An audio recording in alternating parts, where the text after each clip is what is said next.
o livro 5, né?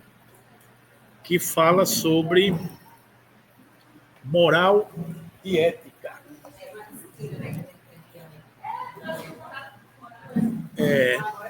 Moral e cívica, né? Moral e ética, né? Veja, a gente não vai entrar muito nos aspectos filosóficos. Isso é muita filosofia, né? É uma coisa que tem uma carga filosófica muito grande, até porque a gente não conhece, não domina muito esse assunto, mas vamos tentar trazer a mensagem para a moral e para a ética cristã, moral e a ética evangélica, né?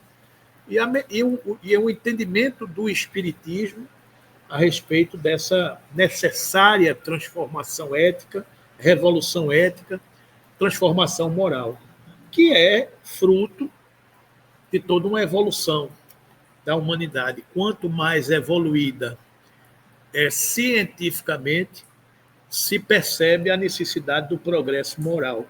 Então, o progresso moral ele advém do progresso intelectual. Quando o homem mais aprende, ele mais percebe a necessidade do bem e a necessidade de se libertar do mal.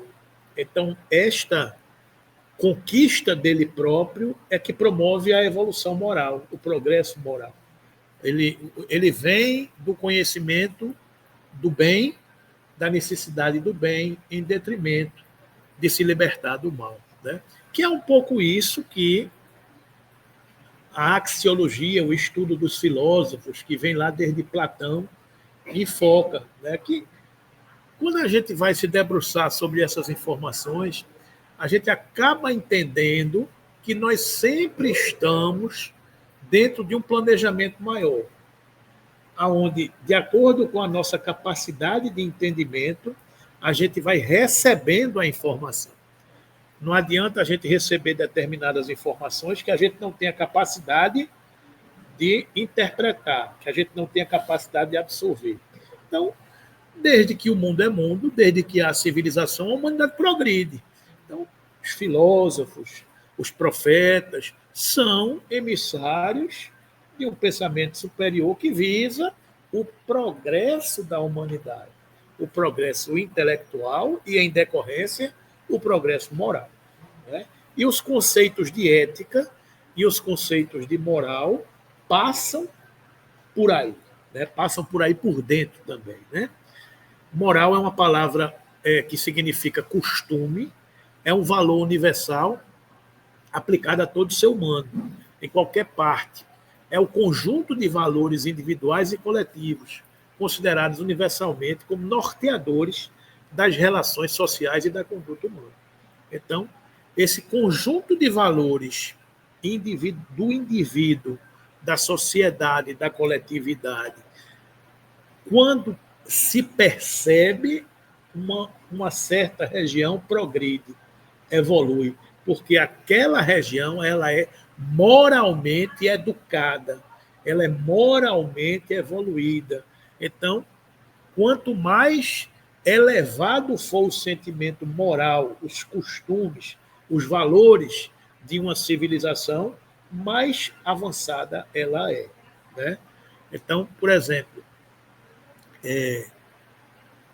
existe uma frase no Sermão Profético, no capítulo 24 de Mateus, onde Jesus anuncia que, por muito se aumentarem as iniquidades, o amor de muitos esfriará.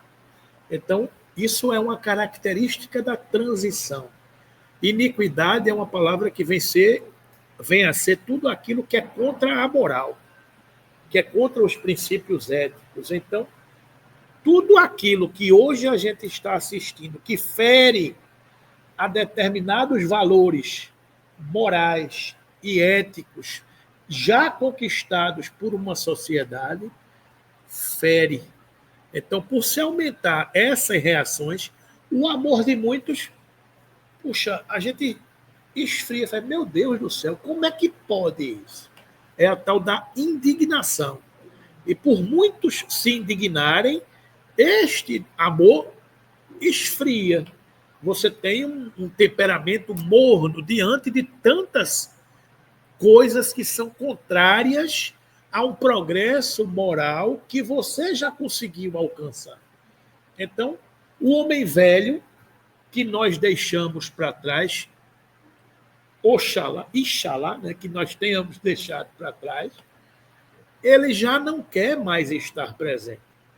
Então, determinadas reuniões, determinados agrupamentos, determinados momentos que ontem a gente frequentava, hoje a gente já não tem mais a mesma motivação, porque isso já não faz parte dos meus valores, dos meus costumes. Então, eu me modifico, eu passo para um outro patamar de valores éticos e de valores morais. Eu já não faço mais isso. Né? Por quê? Porque eu já não me permito mais fazer isso. Essa é a revolução moral que a gente assiste na sociedade. Essa é a revolução ética que a gente assiste em muitas regiões. E isto é o que escandaliza muitas dessas regiões quando verem outros ainda voltados para valores que já ficaram para trás na história da humanidade.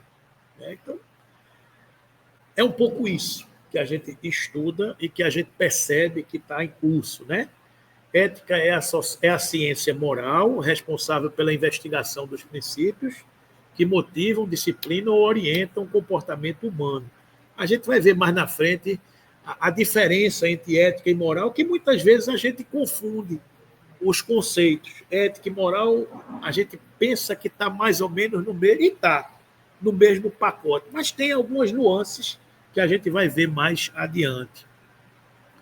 A revolução ética em andamento no planeta, fundamentada na moral, extrapola os limites territoriais e culturais das nações, permitindo que as sociedades terrestres se organizem em uma só, na forma de aldeia global, porque a humanidade tornada adulta, a humanidade, quando cresce nesses valores, quando cresce em moralidade, tem novas necessidades, aspirações mais vastas e mais elevadas. Então, quando você passa a olhar de uma perspectiva mais ampla, você começa a convergir. É por isso que quando a gente chega aqui, vocês têm tanto assunto. Por que vocês já têm tanto assunto?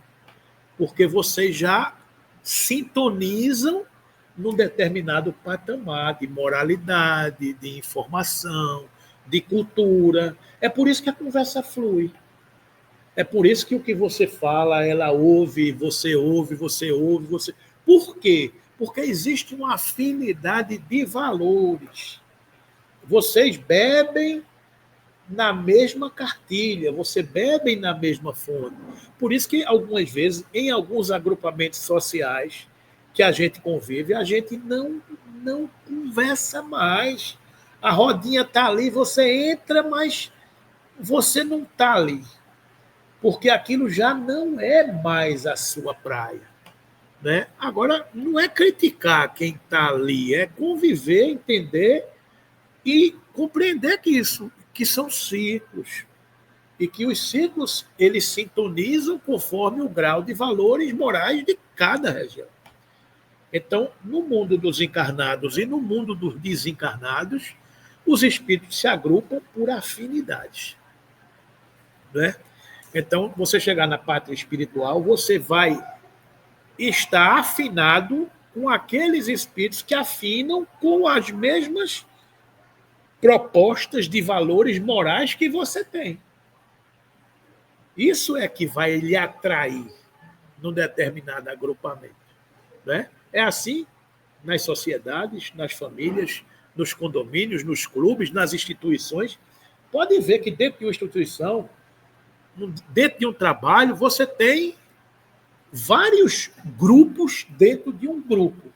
Por quê? Porque os grupos se afinam. Né? Eu me afino mais com o João do que com Sônia, do que com Elkia, do que com Cida. Por quê? Porque são os valores que você carrega. Né? Somente o progresso moral poderá assegurar a felicidade na Terra, refreando paixões, Ou seja, no progresso moral você não tem mais agrupamento, porque você já libertou-se das paixões. Então você não tem mais restrição com ninguém. Está todo mundo nivelado por cima.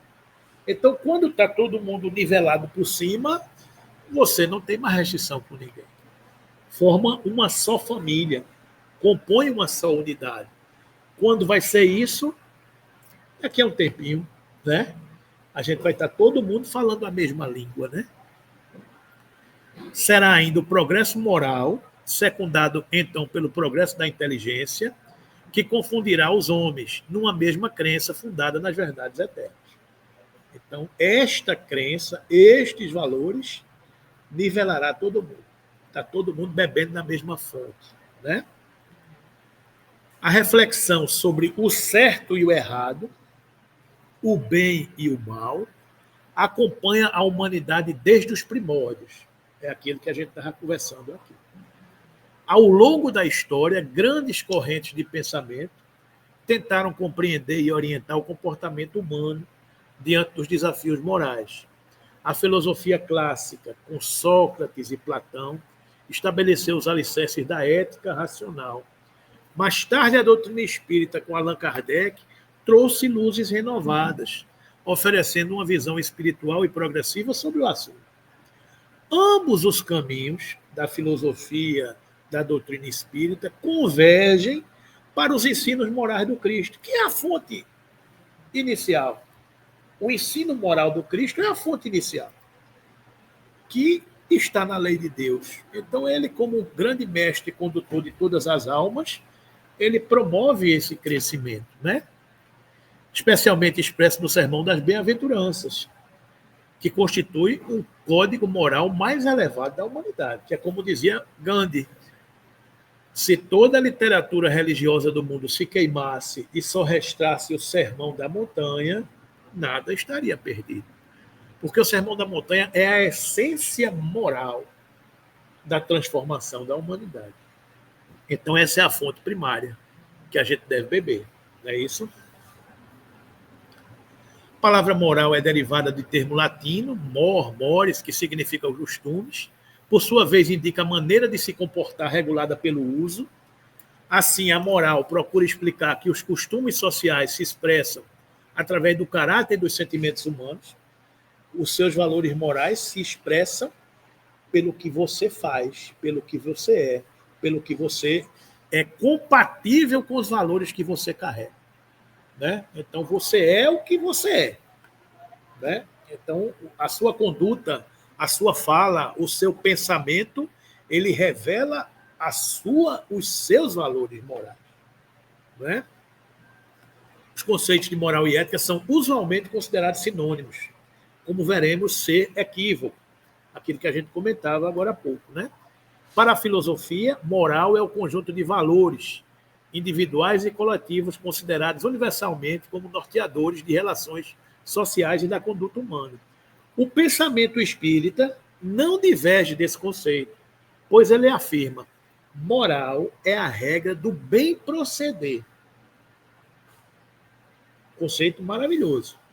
Moral é a regra do bem proceder. É a distinção entre o bem e o mal. Funda-se na observância da lei de Deus.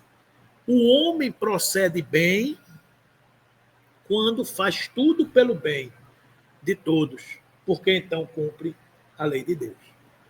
Então, fazer o bem é estar seguindo a lei de Deus. Fazer o mal é estar contrariando a lei de Deus, né? Então, para nós, esse conceito espírita de que a moral é a regra de fazer o bem, do bem proceder. E estar fazendo bem é tudo aquilo que é sintonizado, que é compatível com a lei de Deus. Fazer o mal é ser contrário a isso, né? Então, é a gente ir colocando isso na nossa conduta de fazer, de viver, de pensar e de agir, né? Esta moral está escrita nas nossas consciências, na questão 621 do Livro dos Espíritos, né? Acessível a todos os seres humanos, independente da cultura da época, né? Então, todo mundo tem o chip da lei de Deus gravado dentro de si. escrita na nossa consciência. E quando a gente evolui, a gente vai distinguindo o que é bem do que é mal. A gente vai aprendendo que a gente deve proceder conforme o bem e que a gente deve se libertar do mal que ainda existe dentro de nós. Né? O famoso filósofo François-Marie Arouet, que na verdade é Voltaire, amplia o conceito de moral lá no século XVIII, né? 17 e 18, finalzinho de 17 e século XVIII, e extrapola dogmas religiosos e superstições. Então ele pensava, ou seja, todos esses pensadores que bebem da mesma fonte, que representam um pensamento no recorte do tempo e do espaço, aí Voltaire dizia, a moral não está na superstição, não está nas cerimônias, nada tem de comum com os dogmas. Nunca será demais repetir que todos os dogmas são diferentes e que a moral é a mesma em todos os homens que usam da razão. Esteja em que escola religiosa ou filosófica tiver, você tem dogmas diferentes, mas o princípio moral é sempre o mesmo, porque ele bebe na mesma fonte, porque a moral vem de Deus, das leis de Deus, como a luz. Nossas superstições não passam de trevas. É o homem tentando enfeitar algo que não conhece, que não domina. Né?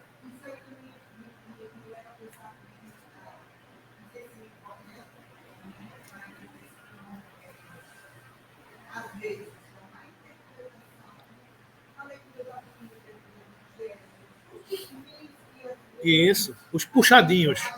Os puxadinhos. Os puxadinhos. E isso que você traz, Rita, foi algo muito comum e usual, porque num determinado momento houve uma união da igreja e do Estado, e o povo no meio. Então, o que o Estado não pudesse, a lei de Deus complementaria. Então, dessa fusão do Estado com a igreja, você dominava o povo. Né? Então, se o Estado decretasse algo e se ele não conseguisse atingir digamos, a concordância do povo, não, mas está na lei de Deus. Então, esta interpretação que você faz, muitas vezes são uma interpretação das escrituras para atender uma necessidade do povo e do Estado naquele momento. Né? Então, por exemplo, a gente hoje vê uma Constituição.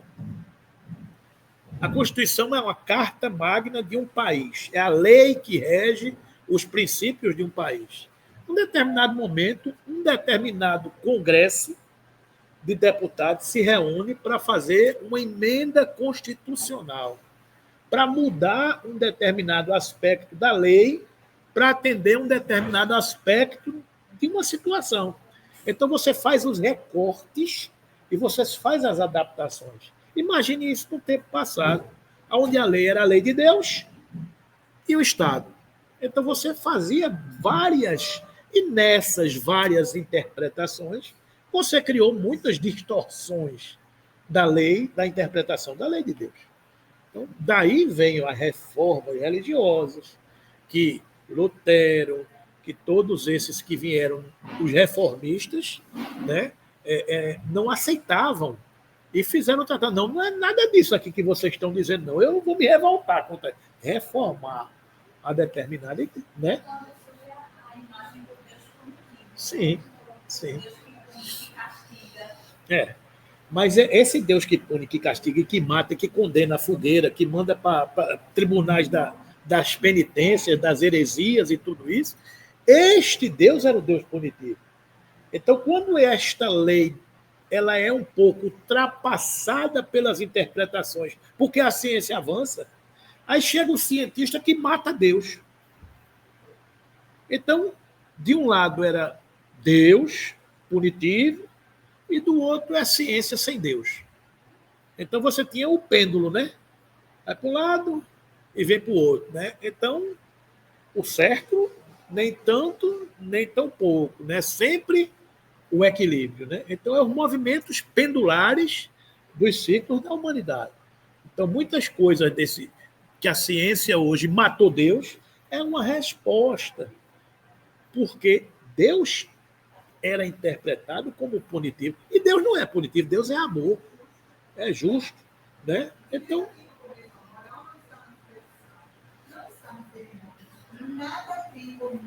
com dogmas que são dos homens, que uma luz. Então, é de Deus. Nós é que criamos, nós humanos, é que criamos os movimentos religiosos, os dogmas, que nada tem a ver com religiosidade, que nada tem a ver com esse sentimento que transcende. Né? Então, esse é o pensamento humano que a gente vai evoluindo e vai percebendo como deve ser. Né? A moral, portanto, é um valor universal inerente ao homem, independente do meio social no qual ele se encontra inserido. Tem gente amoral em classes sociais elevadas. E tem gente amoral em classes sociais muito baixas, digamos assim. Não tem nada a ver uma coisa com a outra. É do ser humano. Né? Você pode ser moralizado onde você estiver. E muitas vezes é uma prova você reencarnar num determinado meio, carregando todos aqueles valores que você já tem, que são seus. Né? A partir deste entendimento, é possível definir, então, regras e prescrições que determinam o comportamento e as condutas consideradas válidas para um grupo, comunidade social ou para o indivíduo. A partir dessa base, você cria as regras, os valores, condutas que são consideradas válidas. Né? Houve um tempo que era moralmente aceito fazer determinada coisa. A sociedade evolui e, de repente, não mais aceita determinadas coisas, determinados costumes. Né? À medida que o espírito evolui, ele aprende a discernir o bem do mal, a evolução. A gente evolui e aprende a discernir o que é certo do que é errado, o bem do mal. Condição que lhe capacita a desenvolver o senso moral.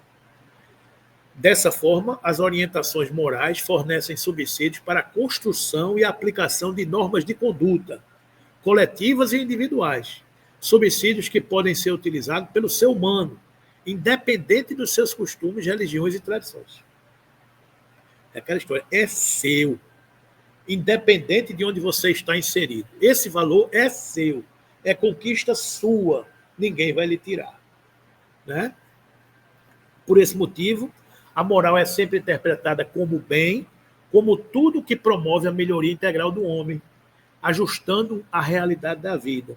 Entretanto, para ser efetivamente bom, o ser humano precisa vivenciar a lei de amor, tal como ensina o Espiritismo. O bem é tudo que é conforme a lei de Deus. O mal é tudo que dela se afasta. Assim, fazer o bem é proceder de acordo com a lei de Deus. Fazer o mal é infringir essa lei. É simples assim. A gente não precisa enfeitar demais um maracatu para compreender isso.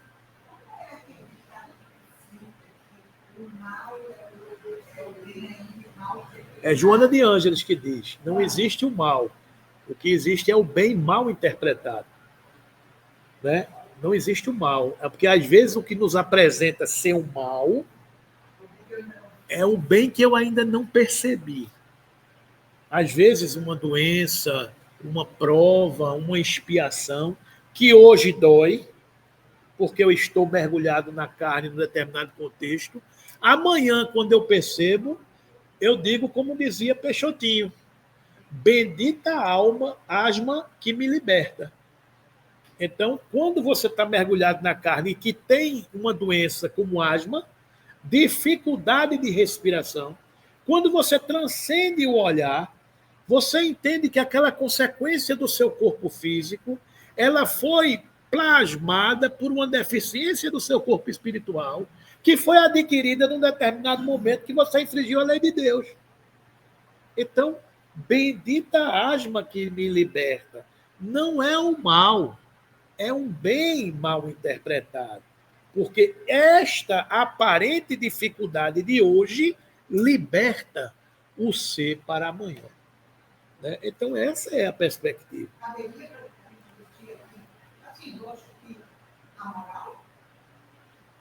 Não, a moral é esse conjunto de valores que você adquire. A moral é interpretar a coisa desse jeito. É você interpretar a lei de Deus e ser favorável a ela, não contrário a ela. Não se revoltar contra Deus. Porque eu posso, por exemplo, ter um corpo com defeitos, com dificuldades, eu posso ter uma doença, eu posso ter uma provação e me revolto contra Deus. Mas quando eu evoluo e compreendo, então moralmente eu já avancei, porque eu entendi que aquilo é um instrumento de libertação e de crescimento da minha alma. Então eu adquiri um conhecimento que me coloca favorável à correnteza, não mais contrário à correnteza.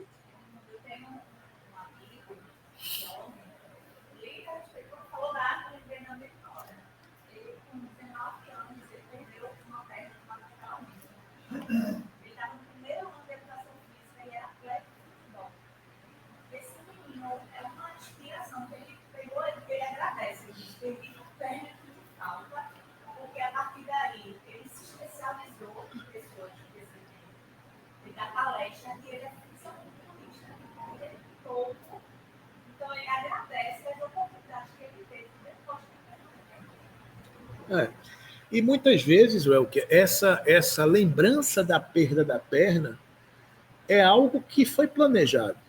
Então, é um espírito consciente de que passaria por aquela prova. Né? Então, lá no íntimo, talvez ele soubesse. Né? Então, a gente às vezes vê uma prova que a gente de fora faz, puxa vida, eu não sei como fulano suporta. Não é? A gente não sabe porque a gente não está no contexto. Mas se a gente tivesse estado no contexto, a gente teria planejado. Por que fulano não larga Beltrana? Por que Beltrano não larga não sei quem? Porque eles combinaram que ninguém largaria a mão de ninguém. Eles seriam cúmplices na dificuldade. É como diz a frase do casamento, na alegria e na tristeza, na saúde e na doença. A gente não diz isso numa máxima quando a gente vê um casamento? Almas se comprometem com almas. Porque eu vou passar por uma prova difícil. Eu gosto muito da figura daquelas esteiras de viagem, de aeroporto. Né? Você já viu uma pessoa franzina tirando uma mala maior do que ela de uma esteira de aeroporto? Você já viu isso? É uma dificuldade. Como é que o cara tira uma mala de 60 quilos, uma pessoa de 40 quilos? Ela se agarra com a mala, cai, vai passear na esteira, derruba. Não consegue. Às vezes é preciso que alguém chegue junto de você para ajudar. E se a mala tiver alça, é melhor que cada um pegue numa alça. É daí que vem a expressão mala sem alça. Porque carregar uma mala sem alça é muito mais trabalhoso. Então, muitas vezes, o comprometimento de almas, ele passa por, olha, a gente vai carregar uma mala que vai ter 100 quilos. Tu carrega 50 e eu carrego 50. E a gente não larga dessa condição. No meio da viagem, alguém desiste. Então, quem carregava 50 vai ter que tentar carregar 100.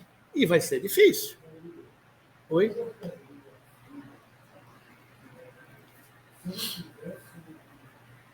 Esclarecimento, não a fé.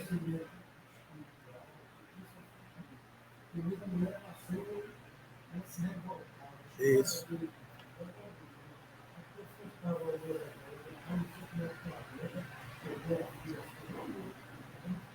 É muito difícil. Talvez você se lembrasse, né? Claro. Não é fácil. Não é fácil. Lembra, mas não é fácil de jeito nenhum. Não é. Mas é o que tem para hoje, né, meu irmão? A gente tem que entender isso e colocar a perspectiva no outro patamar. É o olhar num outro patamar. Se a gente for olhar as coisas terra a terra, a gente vai sofrer muito mais. né? Então, é aquela história, não é o que eu quero, é o que Deus quer para todos nós. Então, quando a gente passa a perceber que não é a minha vontade, Pai nosso que estás no céu, que seja feita a tua vontade, não a minha. Né? Então, quando a gente se coloca nessa condição de que nós não somos os condutores e de que o condutor é uma lei maior, a gente vive mais fácil. É claro que a gente tem que se habilitar, a gente tem que se esforçar, a gente tem o livre-arbítrio, a gente não tem que aceitar o não, a gente tem que procurar o sim, a gente tem que procurar crescer, mas em ele vindo, a gente tem que entender o motivo do não que corrige. O não corrige. Muitas vezes o sim é muito mais permissivo. E às vezes o não é um refrigério para as nossas almas, né? É. De João.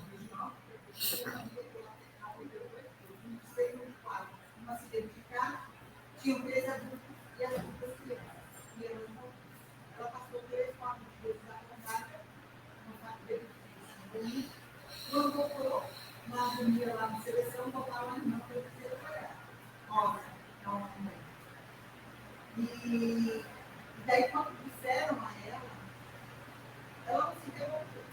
Ela chorou muito, xingou muito ele. Naquele momento, aí o povo dizia, né? Sozinho, fez isso, e deixe eu sentir obrigado com Deus. Foram dois pedaços. A partir daí, no seu que aconteceu com ela, ela dizia, até hoje, obrigado, meu Deus, porque o Senhor me deu caminha e comer. Com 26 anos, eu estou feliz com isso. Pronto, eu já disse. Acabou. Mas é a aceitação, né, do processo mais amplo, né? Porque, na verdade, Rita, a gente é muito imediatista. Nós, e a doutrina espírita, ela nos fornece a perspectiva de ampliar o olhar. O espírita, ele tem a felicidade, digamos assim, de olhar mais adiante. De olhar mais adiante. A gente não olha berço túmulo. A gente olha antes do berço e olha pós-túmulo, né? A gente tem sempre a perspectiva de olhar o mais ampliado. Então, às vezes, a dificuldade de uma encarnação ela é consequência de alguma agressão a uma lei de Deus. E quando a gente tem esse olhar de que a gente, na verdade, é o que a gente costuma dizer, se eu não estou pagando, eu estou adquirindo crédito. É uma forma de você enxergar as coisas. Expiações e provas. Se eu não estou espiando, eu estou provando. Em um eu pago, na outra eu adquiro. Expiações e provas. Expiações em relação ao que passou, provas em relação ao que eu vou viver. Expiações eu resgato. Provas eu adquiro bônus hora, eu adquiro musculatura espiritual, eu me habilito para poder fazer algo mais na frente. Se eu não estou pagando, eu estou adquirindo.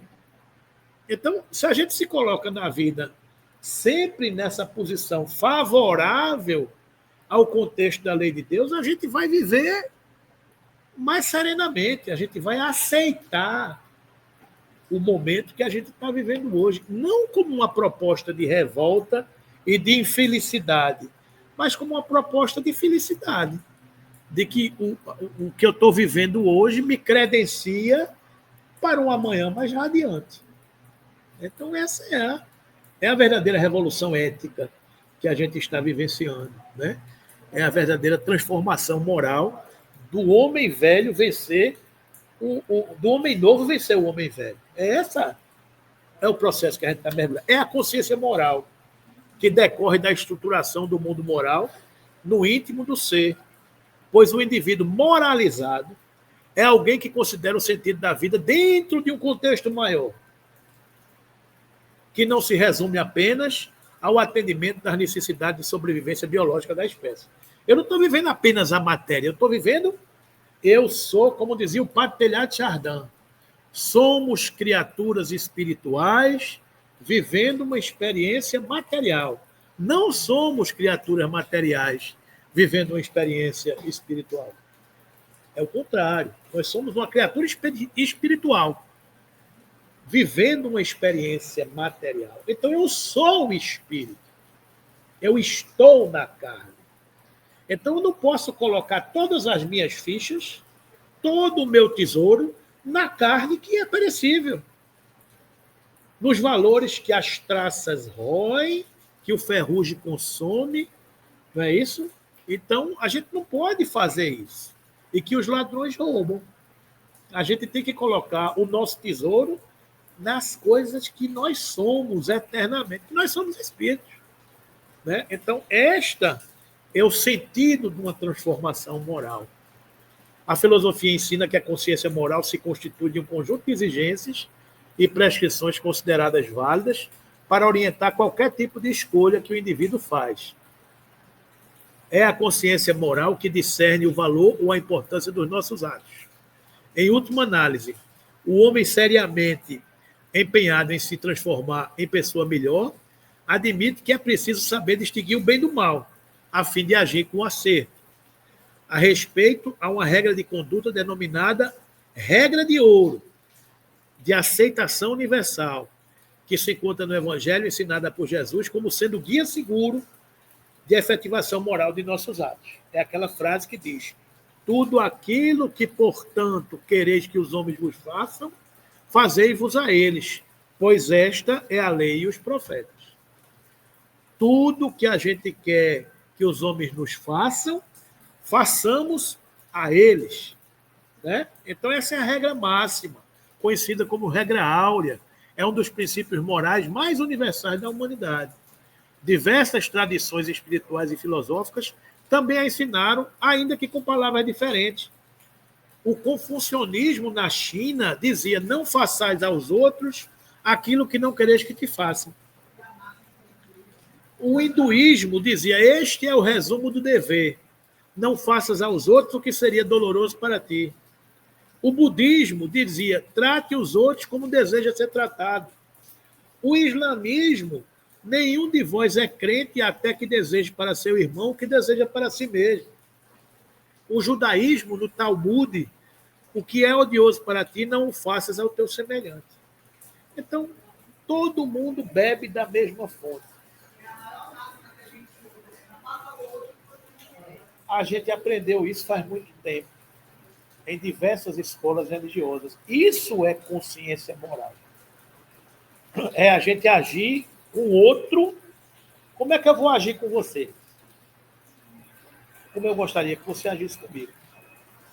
Ah, mas ele não vai fazer comigo o que eu faria por ele. É problema dele. Não é problema meu. Estão percebendo isso? Numa contenda, eu vou agir da forma que eu gostaria que ele agisse comigo. Ah, mas ele não vai fazer isso por mim, eu vou lascar ele. O problema é seu. Ah, mas ele vai fazer diferente. O problema dele. Cada um é responsável por si próprio, pelas suas ações. Então, todas as vezes, coloquemos na nossa cabeça essa regra áurea: fazer aos outros o que gostaríamos que os outros fizessem. Mesmo que o outro não faça por você o que você gostaria que ele lhe fizesse. Quem está adquirindo débito diante da lei é ele, não é você. Está entendendo? Então, muitas vezes a gente se revolta com a humanidade, com o político, com não sei quem, com o pai, com a mãe, com o irmão, com o dirigente. É ele. Ele vai responder. Ah, eu vou fazer justiça com as minhas mãos. Faça não. A lei tem mecanismos que a gente nem imagina para fazer justiça. E nada da terra passará sem que seja pago o último ceitil. Então a gente não pode querer cobrar coisas que não nos pertencem. Ah, é injusto. Pode ser. É. Mas quantas vezes eu já cometi injustiça? Talvez hoje eu esteja recebendo a possibilidade de receber uma injustiça e de aceitar a injustiça. É o que dizia Sócrates com a mulher dele, né? Xantipa, olha o nome diferente aí. Quando ele foi tratado pela sociedade grega na época como um agitador, um insuflador das jovens, das crianças, que queria colocar na cabeça das pessoas ideias que eram contra ao que eles ensinavam, e condenaram Sócrates à morte. Prenderam Sócrates e iam submetê-lo a uma dose de cicuta, que é um veneno. E a mulher dele foi conversar com ele e vira para ele e fala: mas Sócrates, eles não é justo. Como é que você pode fazer todo o bem que você faz, ser essa pessoa que você é, e as pessoas vão te matar? Isso não é justo. Aí Sócrates, naquela dimensão de pensar acima, sorrindo, virou para ela e disse: ô Xantipa, e você queria que fosse justo? Ou seja, o que esperar de uma sociedade que ainda não tem consciência moral? O que esperar?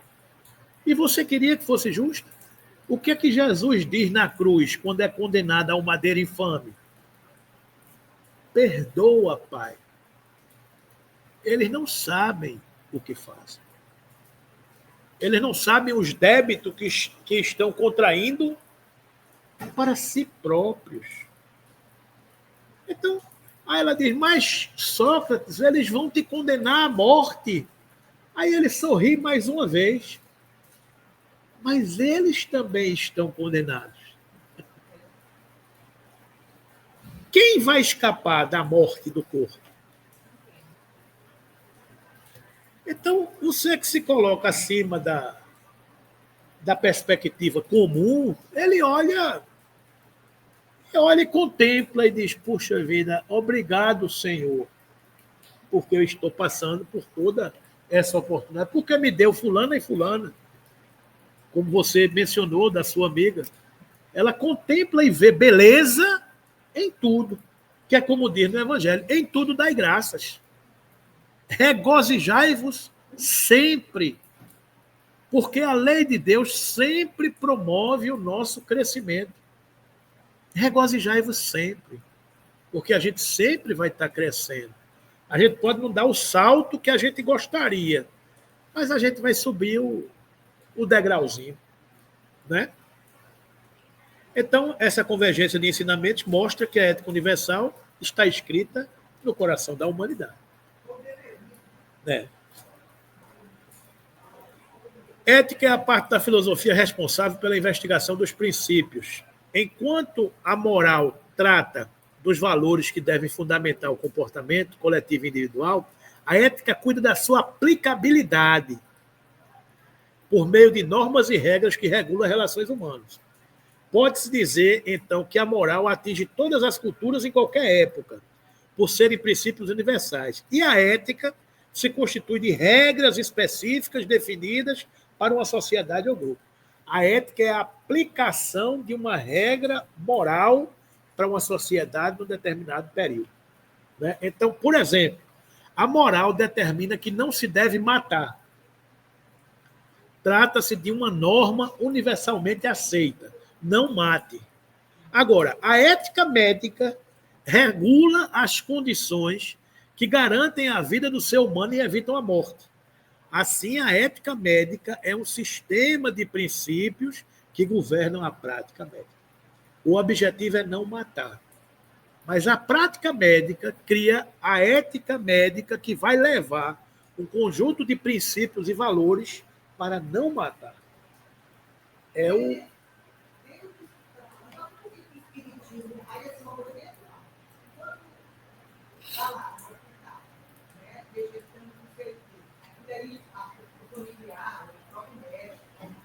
Faz uma opção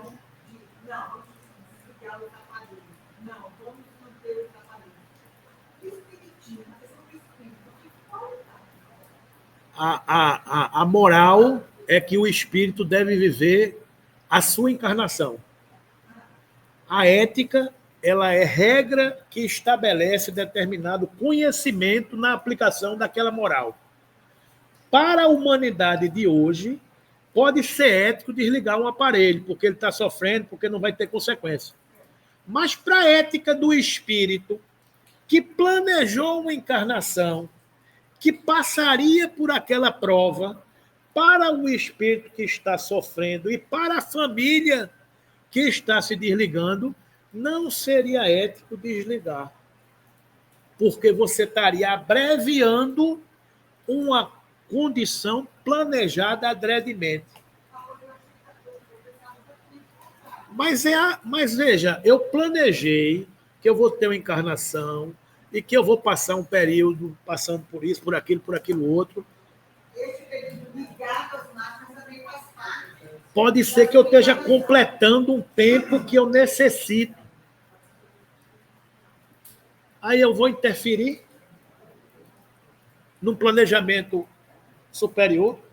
E se naquele período houver uma concessão divina de restabelecer e o bonequinho que estava deitado no chão sair vivendo, eu vou interferir no mecanismo da lei de Deus? Veja, aí, veja, o limite da vida, da possibilidade da vida do corpo, quem é que vai dizer?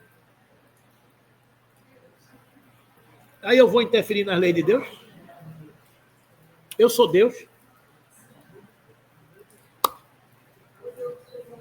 O limite. Veja, se a ciência descobriu que todas as possibilidades da vida humana estarem vencidas, aí a ciência chegou a essa conclusão. E a humanidade, é permitida à humanidade entender dessa forma. Mas se há vida, há esperança. Não é assim? Então, por exemplo, às vezes você pega uma planta que está morta. E quando houver um fiapo de raiz que alimente aquela seiva que pode revitalizar aquele corpo vegetal, você não pode dizer que a vida acabou, se extinguiu. Existe aqui nesse hospital, né? Que assim, a pessoa está na final, tem um pai de uma pessoa daqui.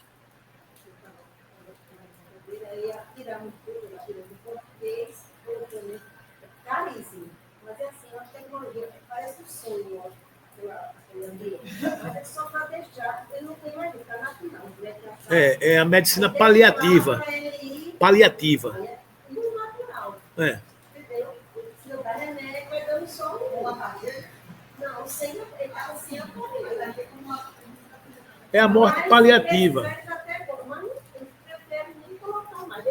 Mas é o cuidado paliativo, porque antigamente você fazia de tudo.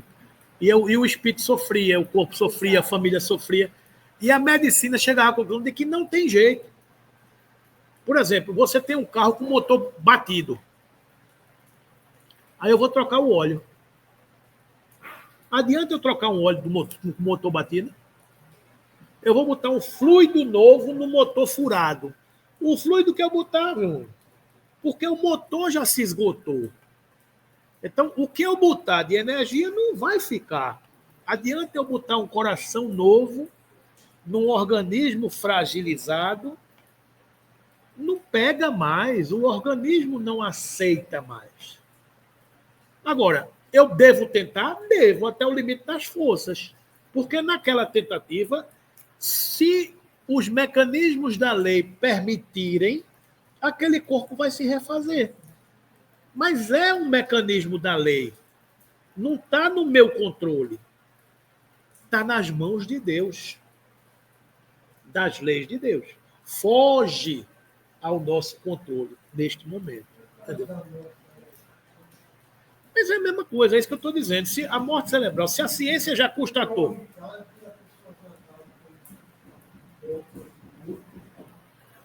Mas é isso que eu estou dizendo. A morte cerebral, a ciência chegou assim, não tem mais jeito. Já praticamente está desencarnado. O cérebro já foi desligado. A gente não tem um exame do ponto de vista espiritual que diga que o espírito está desligado.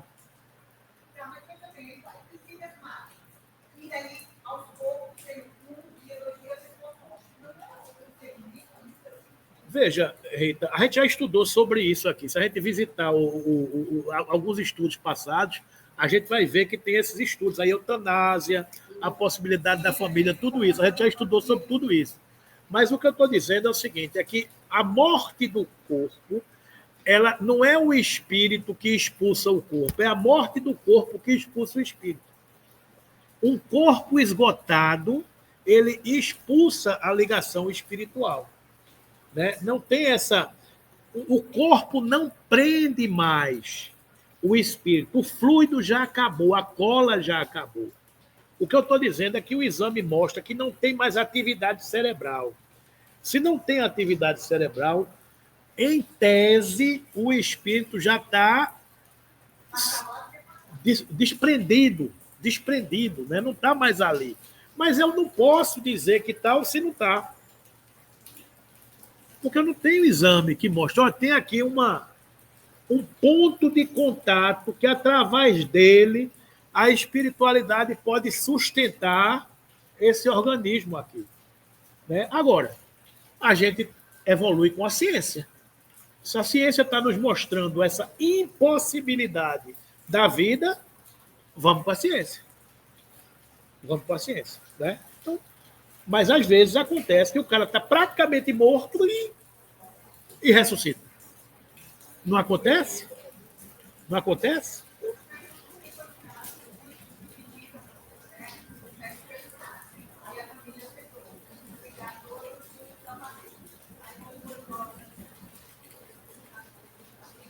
O que é a morte? A morte é o esgotamento dos órgãos. A morte é o esgotamento dos órgãos. Então, eu estou sustentando um corpo com a vida artificial. Então, eu liguei um corpo numa tomada e o corpo não tem mais vida. Ele está sendo... E eu estou prendendo um determinado espírito àquela condição, que já podia estar desligado. Eu tenho esse direito. Veja, cada um é cada um. Né? Cada um é cada um. Aí, agora, a ciência evolui e nos mostra determinadas situações. Né? Mas vamos lá, para concluir. Transformação moral da humanidade. A humanidade tornada adulta, aí é a consequência de tudo isso. Né? Tem novas necessidades, aspirações, ainda mais vastas e mais elevadas. É por isso que se desposa das fraldas da infância e se lança impelida por uma força irresistível para margens desconhecidas em busca de novos horizontes menos limitados. É um desses períodos de transformação, ou, se o preferirem, de crescimento moral, que ora chega à humanidade. É este momento de transformação moral. Da adolescência, ela passa à idade viril. O passado já não pode bastar às suas novas aspirações, às suas novas necessidades. Ela já não pode ser conduzida pelos mesmos métodos. É aquilo que a gente está dizendo. A gente já não convive mais com determinadas situações. A fraternidade deve ser a pedra angular da nova ordem social. Mas não há fraternidade real, sólida e efetiva, se não se apoiar sobre a base inabalável. Essa base é a fé. Não a fé em tais ou quais dogmas particulares que mudam com os tempos e os povos, mas anatemizando uns aos outros. Alimentam o antagonismo, mas a fé nos princípios fundamentais que todos podem aceitar. Os princípios de Deus, da alma, do futuro, do progresso individual indefinido, a perpetuidade das relações entre os seres. Por quê? Porque esses valores, estes princípios, estão nas leis de Deus e não são condições particularizadas de nenhuma crença momentânea. Esta é uma fé definitiva que estabelece a relação do homem com Deus e com os princípios que ele estabelece. Né? O progresso intelectualizado, realizado até o presente, nas mais vastas proporções, constitui um grande passo e marca uma primeira fase no avanço geral da humanidade, mas que sozinho é impotente para regenerá-la. Somente o progresso moral pode assegurar aos homens a felicidade na terra, refreando as paixões. Mas somente esse progresso poderá fazer que reine entre as criaturas a concórdia, a paz e a fraternidade. Será ele que derrubará as barreiras que separam os povos, que fará com que caiam os preconceitos de casta e se calhem os antagonismos de seitas, ensinando os homens a se considerarem irmãos e a se auxiliarem mutuamente, e não destinados a viver uns contra os outros, uns à custa dos outros. Será ainda esse progresso moral, secundado então pelo progresso da inteligência, que confundirá os homens numa mesma crença, fundada nas verdades eternas, não sujeitas a controvérsias e, por isso mesmo, aceita por todos. Essa única crença é a história de um só rebanho e um só pastor, que a gente já estudou e já verificou aqui. No estado atual da opinião e dos conhecimentos, a religião que terá de congregar um dia todos os homens sobre o mesmo estandarte, na mesma crença, será a que melhor satisfaça a razão e as legítimas aspirações do coração e do espírito.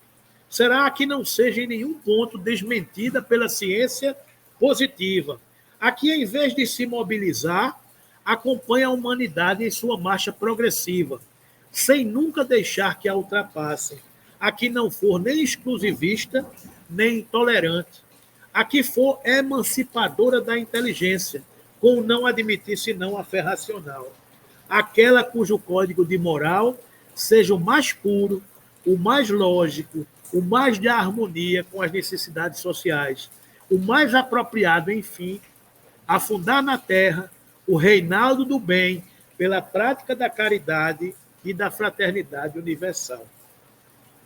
Gandhi dizia: as religiões fundamentalmente não são mais do que as diversas encarnações da única verdade. Existe uma só árvore, mas com muitos ramos. Em última análise, a religião é inteiramente interior, pessoal, pois exprime as nossas relações com Deus. Então, estamos caminhando para este momento. E um momento de convocação, de transformação ética, de transformação moral. Está em curso no orbe uma revolução ética que deve se apoiar em ações diárias, na vivência do evangelho, na prática do bem e do amor, né? A construção coletiva de uma nova era espiritual, o reino dos céus que o Cristo veio nos anunciar, a oportunidade de transformar o mundo através do bem, que possamos, inspirados por essas reflexões, construir um futuro onde a fé seja sinônimo de razão, onde o amor seja a base de todas as relações e que a humanidade se reconheça como um só rebanho, guiado pela luz do único e verdadeiro pastor, a lei divina de amor e progresso, conduzida pelo Senhor Jesus. Que a gente possa, todas as horas, lembrar da regra áurea, fazer aos outros o que gostaríamos que os outros nos fizessem. Desde então, começou Jesus a pregar e a dizer: arrependei-vos, porque está próximo o reino dos céus. Aqui ele vinha anunciar a transição, a transformação ética e moral que todos nós estamos em curso, né? Que Jesus nos abençoe e nos ampare hoje e sempre. E tome chuva.